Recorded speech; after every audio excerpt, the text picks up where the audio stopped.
Whoever wanted worldly life and its beauties, its adornment, its decoration, Allah is now talking about people who don't want to submit to Allah, because submitting to Allah in their mind means you're not going to enjoy a good life. Allah has already addressed that problem, because in the beginning of the surah He said He will give them a good life here. يُمَتِّعُكُمْ مَتَاعًا حَسَنًا. He would give you a really good life here, until إِلَى أَجَلٍ مُسَمًّى. But the person who's decided this is all there is to life, نُوَفِّي إِلَيْهِمْ أَعْمَالَهُم. We will compensate them in full. We will give them back in full all of the deeds that they've done. In other words, He'll make the investments, He'll make a lot of money. He's not going to be kept short. He's going to do very well in this life. But then Allah says, أَعْمَالَهُم doesn't just restrict itself to dunya, akhirah too. I will pay them in full for whatever He did here, over there. وَهُمْ فِيهَا لَا يُبْخَسُونَ. Then they're not going to be done bakhs of. Bakhs, to replace something with something inferior, something less, something worse. Back in the day, there used to be barter trade instead of cash. There was a lot of barter. So if you were exchanging, for example, rice with bananas, and you gave somebody, they gave you rice, you gave them rotten bananas, that's bakhs. You gave, but it was inferior, or it was bad, or it was less than what they deserved. That's bakhs. Allah says they're not going to be shortchanged in any way. They're not going to be given any less than what they earned. They're not going to be given any less punishment even than what they earned. أُولَٰئِكَ الَّذِينَ. And by the way, in the ayah also there's sarcasm, I should note. Why? Because bakhs is when you give somebody less than what they deserve and they complain. Allah is saying, I'll give you no less than the punishment you deserve. Not reward, it's about punishment. أُولَٰئِكَ الَّذِينَ لَيْسَ لَهُمْ فِي الْآخِرَةِ إِلَّا النَّارِ. Those are the people, they don't have anything in the afterlife except fire. وَحَبِطَ مَا صَنَعُوا. And everything that they had manufactured. Sana'a is one of the verbs that's synonymous with amila. What's amila? To do. Sana'a, to take your time in doing something. To manufacture something, to build something. Sina'a, it takes, you build one part, then you build another part, then you put the parts together, then you build a third part. It's a process. It's a process.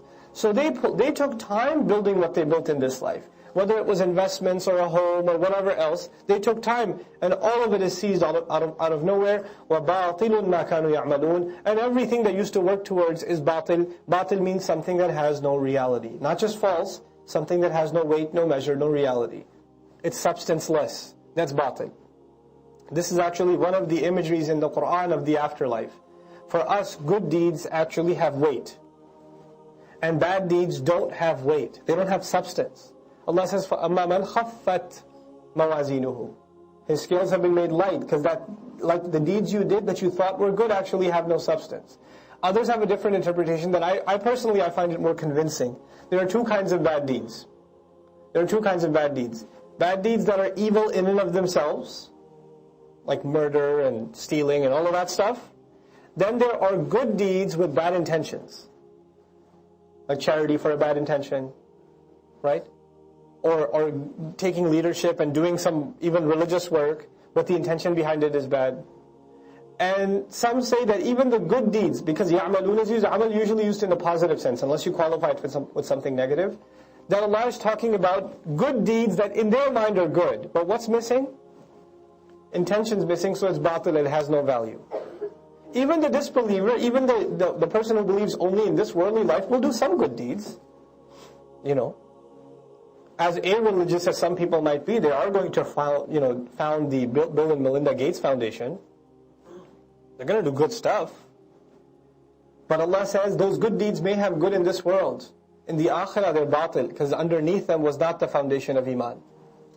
Then there's a disbeliever who comes to Allah with good deeds in the Qur'an. This image is profound. People ask, oh brother, are people who do good deeds in this world, are they going to go to hell too? I mean, people help, they do humanitarian work, they help out others, etc., etc., etc. Are they going to hell also? First of all, we can't point at somebody and say they're going to hell, because we don't know what's in their heart. So we shouldn't even be in that business to begin with. Let Allah do what Allah does. But for myself and yourself, if iman is not there and good deeds are there, if real iman is not there and good deeds are, Allah describes a person who's full of fear. He takes a bunch of his good deeds and he's about to present them before Allah on Judgment Day, and he's shaking, These are the few good deeds I did. وَقَدِمْنَا إِلَى مَا عَمِلُوا مِنْ عَمَلٍ فَجَعَلْنَاهُ هَبَاءً مَنْثُورًا. We made it It's like dust. What happens when you do this to dust? Scattered dust. That's all those deeds will be. Weightless. That's all they're going to, if there's no iman. Then he's going to think he's got something to present. بَاطِلٌ مَا كَانُوا يَعْمَلُونَ. That has no reality whatsoever.